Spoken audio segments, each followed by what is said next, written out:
Eh bien, voici, moi, je m'appelle Carl, et puis je fais cette vidéo parce que j'ai dans mon cœur de communiquer, j'ai un devoir à faire. Un devoir, mais en même temps, c'est l'amour de Jésus, l'amour de Christ qui me pousse à faire cette vidéo. S'il y a aujourd'hui la possibilité d'utiliser quelques médias que ce soit, je vais le faire. Parce que il y a une bonne nouvelle qui circule, et puis je fais cette vidéo-là pour te la communiquer. Et la bonne nouvelle qui circule, qu'il y a présentement sur la Terre, c'est que nous sommes dans des temps de grâce. Nous sommes dans des temps de pardon. Nous sommes dans des temps où on a ce privilège, cette opportunité de se détourner de nos péchés et de venir à Jésus-Christ. Maintenant, de nous-mêmes, c'est pratiquement infaisable. L'air dans lequel on vit, dans lequel on respire, tout ce qu'on voit autour de nous, c'est vraiment la grande tentation qui est là sur toute chair, sur tout être humain sur la planète.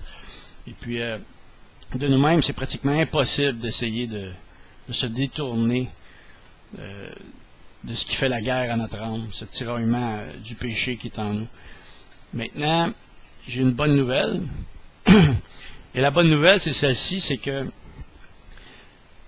Dieu a tant aimé le monde qu'il a envoyé son Fils unique, afin que quiconque croit en lui ne périsse point, mais ait la vie. En effet, si Dieu a envoyé son Fils dans le monde, c'est pas pour juger le monde, mais pour que le monde soit sauvé par lui. Et puis, Jésus, lorsqu'il est venu sur la croix, il est venu manifester l'amour du Père, et en même temps, par l'obéissance, en acceptant d'être, de subir une telle opposition de la part des pécheurs, en venant témoigner de l'amour du Père. Et en même temps, le Père aussi témoigne de son amour envers nous, en ce que Dieu, ce qu'il a de plus cher au monde, de ce qu'il a de plus précieux, son Fils unique, le donne en rançon sur la croix, donne son Fils.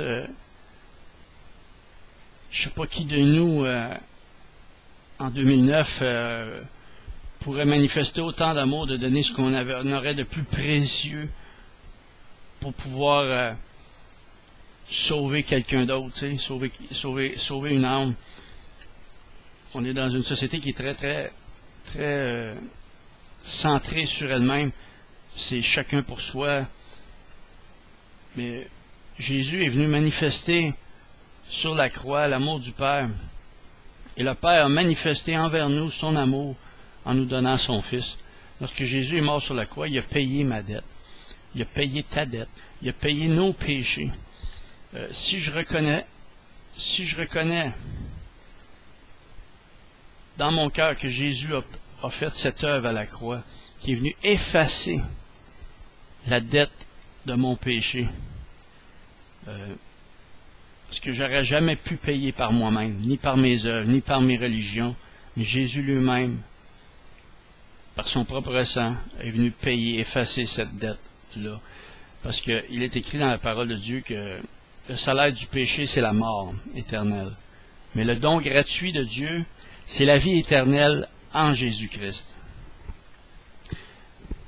Et nous sommes dans des temps de grâce, puisqu'on peut entendre la voix. Si quelqu'un entend ma voix,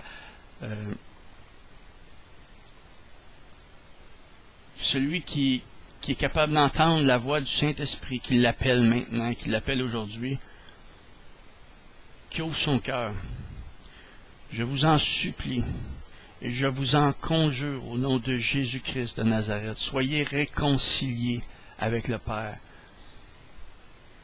Donnez votre vie à Dieu. Recevez dans vos cœurs Jésus-Christ comme votre Seigneur et Sauveur personnel. Jésus va vous redonner un cœur pur. Parce que lorsque Jésus vient dans notre cœur, par sa parole, par son Esprit Saint, lorsque Jésus rentre en nous, on devient comme un enfant, on devient à l'état pur. C'est pour ça que Jésus dit, pour rentrer dans le royaume de Dieu, on doit recevoir le pardon des péchés, on doit se repentir et recevoir Jésus-Christ dans notre cœur. Ce qui fait qu'on devient une nouvelle créature en Jésus-Christ. La Bible déclare que celui qui est en Jésus-Christ est une nouvelle créature. Les choses anciennes sont passées, voici que toutes choses sont devenues nouvelles. Eh bien, voici l'opportunité que Jésus te donne, toi qui entends cette vidéo, toi qui regardes maintenant ce message.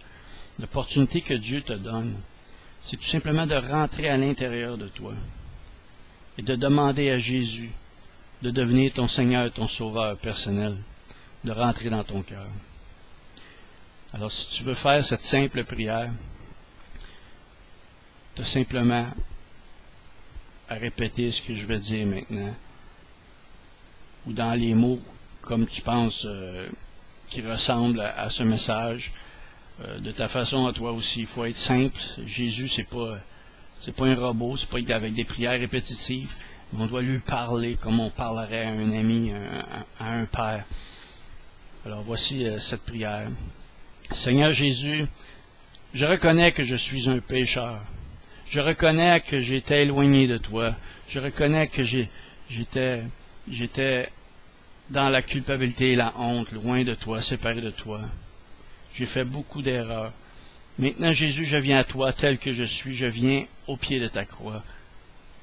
Et je te demande, Jésus, de me laver par ton sang qui était versé à la croix, de laver mes fautes. Que ton sang qui était versé à la croix me pardonne. J'accepte que tu es la rançon. Tu es le prix qui a été payé pour que je sois racheté, que je sois sauvé. Jésus, rentre dans mon cœur. Deviens mon Seigneur et mon Sauveur personnel. Oui, Seigneur. Mets en moi ton Esprit Saint. Donne-moi l'amour, la paix et la joie des rachetés. Amen. Aussi simple que ça, si quiconque s'humilie devant Dieu, si quiconque reconnaît ses torts, reconnaît ses péchés, et les confesse, les délaisse, il obtient miséricorde. Et Dieu lui donne une nouvelle vie, un nouveau commencement, un nouveau départ. Ça ne sera pas sans difficulté, ça sera pas toute parfaite, toute rose, sauf que ça va être de victoire en victoire, de gloire en gloire. Et on n'est jamais déçu avec Jésus, parce qu'il promet que ce qu'il a commencé, il va aussi le terminer. Alors, si tu as fait cette prière, moi, je veux te dire que je suis heureux de savoir qu'il y a une âme de plus dans le royaume de Dieu. J'ai un frère ou une sœur de plus dans la grande famille de Dieu, parce que Dieu a promis, quand bien même on mourrait, on va vivre éternellement. Jésus a ressuscité, il était assis à la droite du Père. De même que nous aussi, on va ressusciter, puis on va régner avec Jésus-Christ éternellement. Toutes les galaxies qui existent, c'est pour ses enfants que Dieu a créé toutes ces galaxies-là.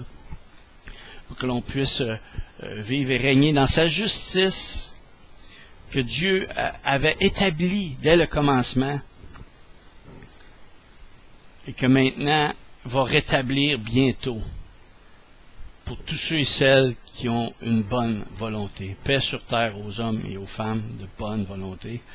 Et Jésus va rétablir son royaume.